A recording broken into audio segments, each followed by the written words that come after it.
অনেকদিন যাবৎ কিন্তু আমি সেহরি প্লাস ইফতারের টুকটাক বিভিন্ন ধরনের রেসিপি আপনাদের সাথে শেয়ার করছি।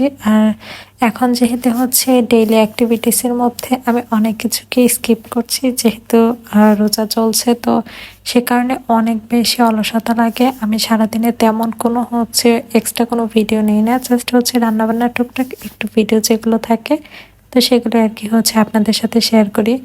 তো গতকাল আমাদের এখানে মজার খিচুড়িটা বানানো হয়েছে। আসসালামু আলাইকুম সবাইকে, সবাই কেমন আছেন? আপনাদের রমজানের সময়গুলো কেমন কাটছে আমার সাথে কিন্তু আপনারা চাইলে কমেন্টে জানাতে পারেন। তো আলহামদুলিল্লাহ আমার সময় তো বেশ ভালো কাটছে। বেশ অনেকদিন পর লাস্ট 2 দিন যাবত আমি একটু ডেইলি ভ্লগগুলো দিতে পারছি। আমি আর ইফতারের জন্য মজার মজার যেসব খাবারগুলো বানাচ্ছি সেগুলো আপনাদের সাথে টুকটাক একটু ভিডিওর মাধ্যমে শেয়ার করছি। প্লাস কিছু হেলদি ইফতারের ব্যবস্থা রাখছি, তো সেগুলো কিন্তু আপনাদের সাথে শেয়ার করছি। আজকে দুপুরে কিন্তু একটা ব্লগ আপলোড করা হয়েছে।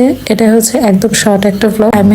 বিটরুটের একটা জুস আমি ইফতারের শরবতের পরিবর্তে রেখেছি। তো সেই রেসিপিটা কিভাবে বানিয়েছি আপনাদের যদি কারো প্রয়োজন হয়ে থাকে আপনারা ওই ভিডিওটা দেখে নিতে পারেন। তো আমি শর্টকাটে সবসময় রান্নাবান্না করতে অনেক বেশি পছন্দ করি। তো আজকে সেহরির জন্য একটা ভাজি করছিলাম।